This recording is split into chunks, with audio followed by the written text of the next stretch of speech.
সম্মানিত দর্শক, আমন্ত্রণ ইউসিবি টু দ্য পয়েন্টে। আমি তারিকুল ইসলাম মাসুম আছি আপনাদের সঙ্গে। যেখান থেকে যুক্ত হয়েছেন শুভেচ্ছা, সবাইকে ভালো আছেন সে প্রত্যাশা রেখে শুরু করছি আজকের অনুষ্ঠান। আলোচনার বিষয় নির্বাচন ও নারীর ক্ষমতায়ন। আলোচনার জন্য আমাদের সাথে এই মুহূর্তে উপস্থিত আছেন প্রফেসর ডক্টর হোসনে আরা বেগম, বিশিষ্ট এনজিও ব্যক্তিত্ব, সমাজকর্মী, TMSS এর প্রতিষ্ঠাতা। আপনাকে স্বাগত জানাচ্ছি। কেমন আছেন? আলহামদুলিল্লাহ, ভালো আছি। আপনাকে ধন্যবাদ এবং সকল দর্শক শ্রোতাগণকে বিশেষ ধন্যবাদ। আপনাকে ধন্যবাদ, আপনার প্রতি কৃতজ্ঞতা। আপনি মূল্যবান সময় দিয়ে আমাদের স্টুডিওতে এসেছেন। যে বিষয়ে কথা বলবো, নির্বাচন। আমরা জানি 12ই ফেব্রুয়ারি জাতীয় নির্বাচন অনুষ্ঠিত হতে যাচ্ছে, সাথে সাথে গণভোট অনুষ্ঠিত হবে। বাংলাদেশের ভোটারের মধ্যে প্রায় অর্ধেক নারী বা একটু বেশিও নারী। বাংলাদেশে অবস্থান করা ভোটারদের মধ্যে নারীর সংখ্যা বেশি। নারীর ক্ষমতায়ন, নারীর অর্থনৈতিক উন্নয়ন, নারীর সামাজিক উন্নয়ন, নারীর পারিবারিক উন্নয়ন, ভোট, সরকার ব্যবস্থার মধ্যে নারীর অংশগ্রহণ, এই সব কিছু মিলেই তো নারীর ক্ষমতায়ন। একটা সমাজকে এগিয়ে নিতে নারীর ভূমিকা অনেক। আপনি নারীর ক্ষমতায়ন বলতে কি বুঝেন, বা আপনার দৃষ্টিতে নারীর ক্ষমতায়ন কি? ধন্যবাদ আপনাকে। আমার যে সংস্থার প্রতিষ্ঠাতা হিসেবে আমার পরিচয় দিলেন আপনি, এটার পুরো নাম হলো ঠ্যাঙ্গামারা মহিলা সবুজ সংঘ। এটা প্রত্যন্ত গ্রাম থেকে এই সংস্থাটার জন্ম। তো এই সংস্থার রূপকল্প হলো হাস্যোজ্জ্বল নারী সমাজ, মানে সকল নারী হাসবে, ফুরফুরে মেজাজে থাকবে, আনন্দে থাকবে। তো এটা কখন থাকে? যখন তাদের ক্ষমতায়ন হয়, যখন তাদের উন্নয়ন ঘটে। শুধু নারীর উন্নয়ন ঘটলে নারী হাসে না, সমস্ত পরিবার, সমস্ত কমিউনিটি, আত্মীয় স্বজন সহকারে তাদের উন্নয়ন হলেই না নারী হাস্যোজ্জ্বল হয়। তো সেজন্যে আমরা বলি যে আমাদের সংস্থার ভীষণটা অত্যন্ত কঠিন এবং কঠিনভাবে কাজ করে যাচ্ছি। অ্যাকচুয়ালি আপনি আমাকে প্রতিষ্ঠাতা বললেন, এই সংস্থার জন্ম 1964 সালে। আর তখন আমি পুরুষ, ছেলেবেলা আমি এই সংস্থাকে দেখেছি, স্কুলে পড়ি। তারপরে 1980 সালে আমি ওর মহিলা রূপান্তরিত হওয়ার পরে এই সংস্থার সঙ্গে সম্পৃক্ত হয়েছি। কারণ পূর্বের লোকগুলোই আমার ছেলেবেলা জীবনের যে দুরন্ত সে বালক আমি মহিলা হলাম, আমাকে তাদের দরকার, সেই জন্যে নিয়ে এটা পুনর্গঠন হলো। মানে স্বাধীনতা যুদ্ধে এটা একদম শেষ হয়েছিল, এটা ছিলই না। তো নারীরা খুবই উন্নয়নগামী, নারীরা মিতব্যয়ী, নারীরা ধৈর্যশীলা, নারীরা দরদি। এই নারীদের হাতে যে কোনো দায়িত্ব দেন, এটা অত্যন্ত সুন্দরভাবে সুচারু রূপে পরিচালিত হয়। যদিও নারীর অনেক ঝামেলা, বাসাতে অনেক দায়িত্ব, মেজরিটি দায়িত্ব, কোনো বাড়িতে 90% দায়িত্ব, 99% দায়িত্ব নারীরই পালন করতে হয়। তারপরে আবার কর্মক্ষেত্রে যায় করতে হয়। এরপরেও নারী করে যায় সব কিছু, আনন্দ পায়। তো সেই নারীকে যদি আপনার অধঃস্থন করে রাখা হয়, ক্ষমতাহীন করে রাখা হয়, ক্ষমতায়ন করা না হয়, তো আপনার দিনের শেষে যা ঘটবে সেটা হলো এন্টায়ার জাতি পশ্চাৎপদ হবে। সেই জন্য নারীদেরকে আপনার সম্ভাব্য পারঙ্গম যেখানে আছে, সকল পর্যায়ে নারীর ইফেক্টিভ অংশগ্রহণ করা ভালো। ধন্যবাদ। আপনি একটা বিষয় উল্লেখ করেছেন যে, এবং এটা প্রচলিত মানুষের মধ্যে ধারণা আছে। আবার যদি ধরে নেই বাংলাদেশে 18 কোটি বা 19 কোটি মানুষ আছে, এর মধ্যে অর্ধেক নারী অর্ধেক পুরুষ। যেমন আমি একজন পুরুষ, আপনি এখন একজন নারী, বা আমার মা, আমার বাবা, প্রত্যেকেই জীবন শুরু থেকে শেষ পর্যন্ত হয় নারীর জীবন অথবা পুরুষের জীবন যাপন করে। এর মধ্যে খুবই অল্প সংখ্যক মানুষ আছেন যারা নারী এবং পুরুষের জীবন যাপন করতে পেরেছেন বা পারেন। আপনি তার জ্বলন্ত উদাহরণ। আপনি জীবনের এক পর্যায়ে পুরুষের জীবন যাপন করেছেন, এখন নারীর জীবন যাপন করছেন, দীর্ঘদিন ধরে নারীর জীবন যাপন করছেন এবং নারীর উন্নয়নে কাজ করছেন। আপনার সেই পুরুষ জীবন কেমন ছিল? পুরুষ জীবন সামাজিক বাধাটা ছিল না, উন্মুক্ত ছিল। আর নারী জীবনে অনেক বাধা, কিন্তু আবার নারী জীবনের প্রতি যে দায় দায়িত্ব, সেটা প্রতি পালনেও নারীদের অনেক কষ্ট হয়। পুরুষ জীবন কিন্তু উন্মুক্ত। তো দুই জীবনই আমি দেখেছি, তবে রিকগনিশন নারী অপেক্ষা পুরুষকে বেশি দেওয়া হয়। এর কারণ হলো রিকগনিশন যারা দেয় তারাও তো হলো আপনার ক্ষমতাধর মানেই পুরুষ। নারীর ক্ষমতা যা আছে তা তেমন উল্লেখ করার মতো নয়। রাষ্ট্রীয় পর্যায়ে তো নাই। রাষ্ট্রীয় পর্যায়ে বাংলাদেশের প্রধানমন্ত্রী ছিলেন, বাংলাদেশের বিরোধী দলের নেতা ছিলেন, বাংলাদেশের স্পিকার ছিলেন। আমাদের দৃষ্টিতে নারীর ক্ষমতা পিলার হিসেবে, ভিত্তি হিসেবে, নারী হিসেবে যোগ্যতা সম্পূর্ণ হয়ে নারীর প্রধানমন্ত্রী হয়েছিলেন, এটা আমার মনে হয় না। এটা পুরুষেরই কোনো আপনার স্বত্বাধিকারী বা পুরুষের পক্ষ থেকেই প্রতিনিধি হিসেবে আপনার প্রধানমন্ত্রী ছিলেন। আর সকল বিপদে নারীরাই কিন্তু বেশি আক্রান্ত হয়।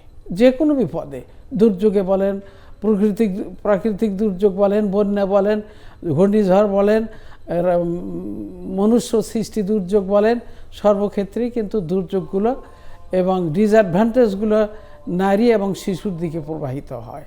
তো সেজন্যে আমরা ওই রাজনীতি নিয়ে খুব চিন্তা করি না। আমরা বেসরকারি এনজিও প্রতিষ্ঠান, আমরা অরাজনৈতিক। আমরা চিন্তা করি যে আমাদের এটা রাজনীতিও বলতে পারেন। আমাদের রাজনীতি হলো মানুষের মৌলিক চাহিদা পূরণের জন্য একদম তৃণমূল পর্যায়ের মানুষকে কর্মসংস্থান দেওয়া, শিক্ষা দেওয়া এবং তাদের মানবিক গুণাবলী যত বৃদ্ধি পায় সেজন্য প্রশিক্ষণ দেওয়া, কারিগরি প্রযুক্তি জ্ঞান যত বৃদ্ধি পায় সেই জন্য প্রশিক্ষণ দেওয়া, এই কাজগুলো আমরা করে যাই।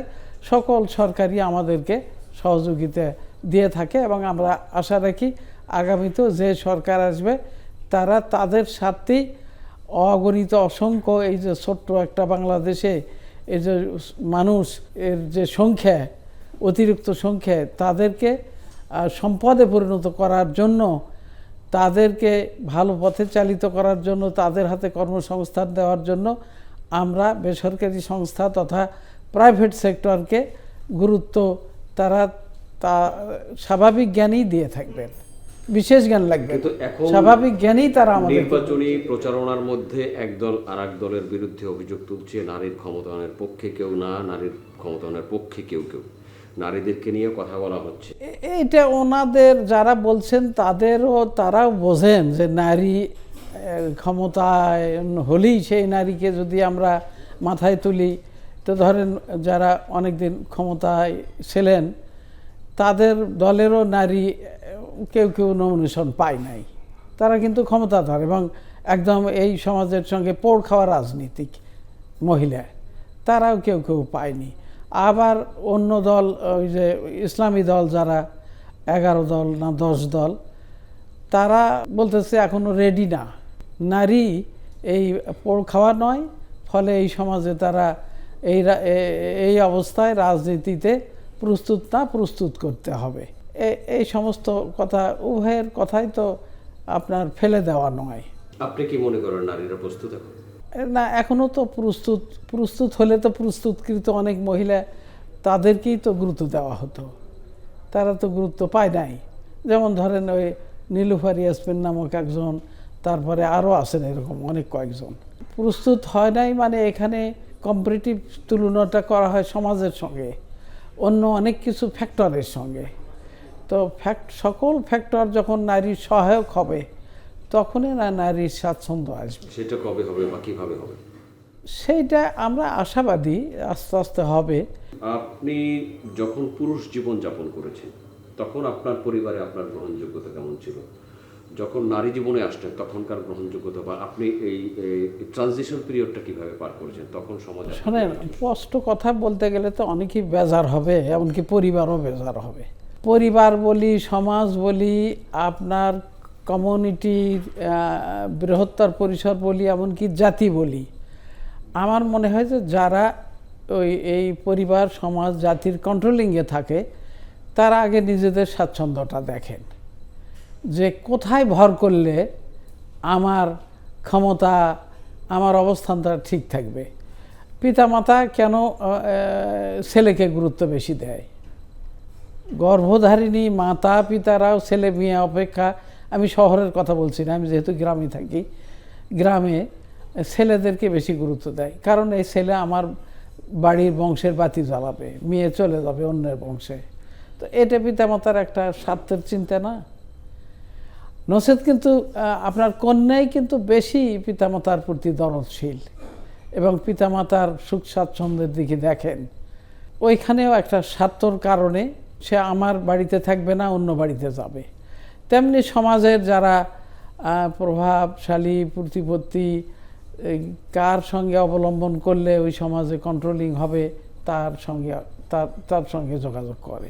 জাতীয় লেভেলেও তেমনি, যে কাদের প্রভাব বেশি তাদের সঙ্গেই হলো ক্ষমতাধররা ক্ষমতাকে শক্তিশালী করার জন্য বা ক্ষমতাকে আপনার অনেক লিঙ্গার করার জন্য তাদের সঙ্গেই সম্পর্ক স্থাপন করে। এখানে নারী পুরুষ তেমন ফ্যাক্টর নয়। কে বলবান, কে ক্ষমতাধর, কে গুরুত্বপূর্ণ, সেটাই দরকার। মানুষ হিসেবেই মূলত বিবেচনা হয়। আর এর মধ্যে তো নারীদের ধরেন এক্সট্রা পারিবারিক কিছু দায় দায়িত্ব, তারপরে ছেলে মেয়ে প্রতিপালনের দায় দায়িত্ব, সেই হিসেবে তো একটা এক্সট্রা গুরুত্ব নারীর প্রতি সবারই আছে। এটাও স্বার্থ। আমার পরিবার রক্ষা না করলে আমার বংশ, আপনি যদি সন্তানহীন হন তা আপনি ছুটে বেড়ান যে কোথায় কোন ডাক্তারের কাছে গেলে আমার সন্তান হবে। তো ওই সন্তান আমরা চাই। পরিবারকে, বংশপালাকে, বংশানুক্রম আপনার হলো প্রজন্মকে ধরে রাখতে আমরা চাই। এটা জীবের প্রবৃত্তি এবং এইটা রক্ষা করে একটা মমতা দিয়ে, প্রেম দিয়ে, যে প্রেমের অনেক শক্তি, যা দিয়ে সৃষ্টি জগৎ প্রতিপালিত হচ্ছে। বিনিয়ে স্বার্থে আপনার তাদের সন্তান সন্ততি, বাল বাচ্চা বা বাচ্চা তাদেরকে মায়া করে। মায়াই তার একটা ভালো লাগা। আর এই ভালো লাগার জন্যই তো আপনার মায়া করে।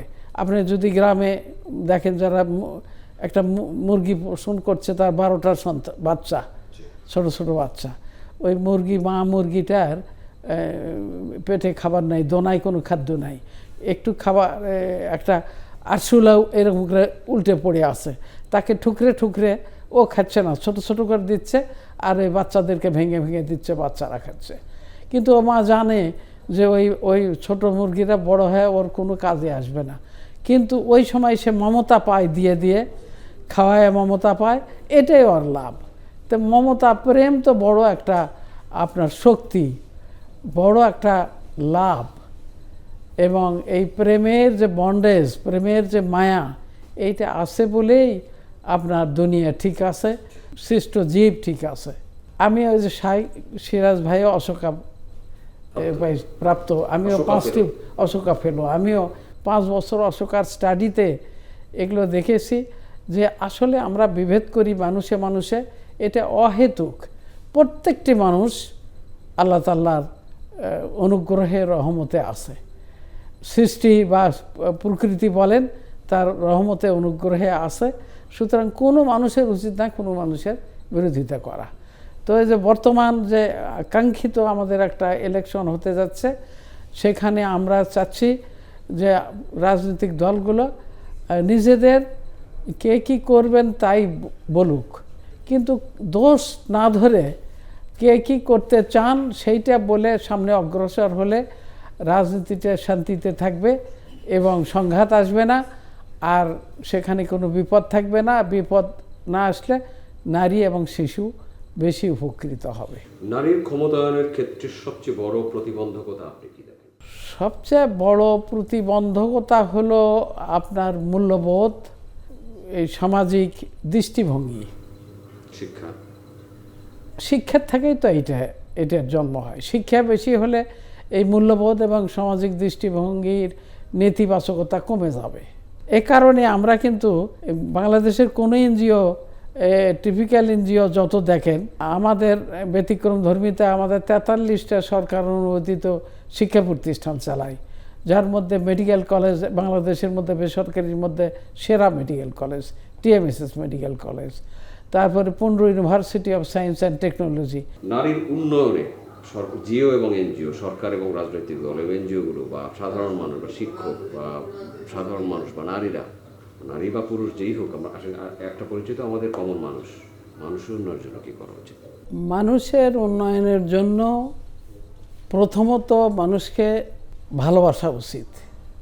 আর মানুষকে ভালোবাসতে গেলে সেই মানুষের প্রতি আস্থার অবস্থা সৃষ্টি করা দরকার। আস্থার অবস্থা সৃষ্টি করতে গেলে অনুসন্ধান করা দরকার। অনুসন্ধান করে বাস্তব ইস্যুগুলো আপনার সামনে নিয়ে এসে তারপরে কাজ করা দরকার। তাতে আপনার উভয় পক্ষ বা পক্ষ সমূহ অতি সহজেই তারা তাদের বিনিয়োগ বলেন, তারা তাদের লেনদেন বলেন, সব সহজে করতে পারবে। দেশের ইকোনমি ভালো হবে এবং মানি সার্কুলেশন হলে ইকোনমি ভালো হবে, প্রোডাক্টিভিটি জিডিপি বৃদ্ধি পাবে, মানুষের হাতে কাজ আসবে। মানুষের হাতে যখন কাজ আসবে খারাপ চিন্তা থাকবে না, আপনার সামাজিক বিশৃঙ্খলা থাকবে না। প্রথমত মানুষের হাতে কাজ দেওয়ার ব্যবস্থা করা। আপনাদের এনজিও এর শাখা কতগুলো বা এখানে কত নারী পুরুষ কাজ করে? আমাদের টোটাল অফিস সব মিলিয়ে প্রায় 2000-এর মতো অফিস, আর বাস্তবায়নের অফিস হলো 1056টা এখন, যেখান থেকে কাজ ইমপ্লিমেন্ট করা হয়। আপনারা কি কি বিষয়ে কাজ করেন, কোন কোন ধরনের কাজ করেন? আমরা সব কাজ করি, মানুষের যে লাইভলিহুড লিড করতে যা কিছু লাগে। আপনার বিশেষ করে আমরা ফাইন্যান্সিয়াল সার্ভিস দেই, সেই ফাইন্যান্সিয়াল সার্ভিসের মাইক্রো ক্রেডিট, সেই ফাইন্যান্সিয়াল সার্ভিসের মধ্যে প্রায় 25 লক্ষ পরিবার এখন এক্সিস্টিং আছে, আর কিউমুলেটিভ ধরলে মোর দেন 1 কোটি যারা ক্রাইটেরিয়া ফুলফিল করেছে বা তাদের চাহিদা বেশি, অত টাকা আমরা দিতে পারি না, ফলে তারা ফেজ আউট হয়ে যায়। এখন এক্সিস্টিং আছে প্রায় 25 লক্ষ পরিবার আমাদের সঙ্গে। ফাইন্যান্সিয়াল সার্ভিসের মাধ্যমে হেন কাজ নাই যে করছি না, এটা গ্রাম্য সমিতি আছে প্রায় কিছু কম বেশি 90,000 সমিতিতে সিদ্ধান্ত হয় যে কে কী করবে। তাদের মধ্যে সুবিধা বিনিময় হয়, প্রযুক্তি বিনিময় হয়, সহযোগিতা বিনিময় হয়, শক্তি বিনিময় হয়, সমবায়ী চেতনায় করা হয় সেগুলো। তো ফলে সকল কাজ করি। এটা তো গেল সমিতি লেভেলে। আমাদের এনজিও লেভেলে আমাদের বিভিন্ন বললাম শিক্ষা প্রতিষ্ঠান আছে প্রায় 43টি, ক্যান্সার হাসপাতাল, বায়োমলিকুলার ল্যাব যেটা আপনার জেনোমিক টেস্ট হয়, তা হার্ট সেন্টার আছে, তারপরে আমাদের বিভিন্ন ফ্যাক্টরি আছে কর্মসংস্থানের জন্য, রিসাইকেলিং পেপার মিল আছে 3টে, বোর্ড মিল আছে যে বোর্ড মিল দিয়ে পার্টিকেল বোর্ড এবং পার্টেক্স তৈরি হয়। সেগুলো কী দিয়ে তৈরি হয়? তুচ্ছ জিনিস দিয়ে, ছোট ছোট গাছগাছরা যেগুলো ইজি গ্রোথ এবং সফটউড, সেগুলো দিয়ে হার্ডউড এবং টিম্বার প্লাইউড হয়। সাধারণ মানুষ এবং নারীদের জন্য আপনার? সাধারণ মানুষ নারীদের জন্য যে আমরা যেন হুজুগে না ভুলি, আমরা যে কোনো নেতিবাচক সংবাদ শুনলে তার বাস্তবতা অনুসন্ধান করে সেটা আমলে নিতে পারি, নচেত আমলে না নিয়ে নিজের উন্নয়নে সবাই কাজ করে যাওয়া এবং ছেলে মেয়েদেরকে খেয়ে না খেয়ে লেখাপড়া করা, আর লেখাপড়ার মধ্যে প্রযুক্তিবিদ্যা শিক্ষা দেওয়া বেশি সুবিধা। আপনাকে ধন্যবাদ প্রফেসর ডক্টর হোসনে আরা বেগম আমাদের স্টুডিওতে আসার জন্য। সম্মানিত দর্শক, এতক্ষণ UCB টু দ্য পয়েন্টে থাকার জন্য আপনাদেরকে ধন্যবাদ। আগামী অনুষ্ঠান দেখার আমন্ত্রণ রইল, দেখা হতে পারে সেই অনুষ্ঠানে। ভালো থাকবেন সবাই, আপনাদের জন্য অনেক অনেক শুভকামনা।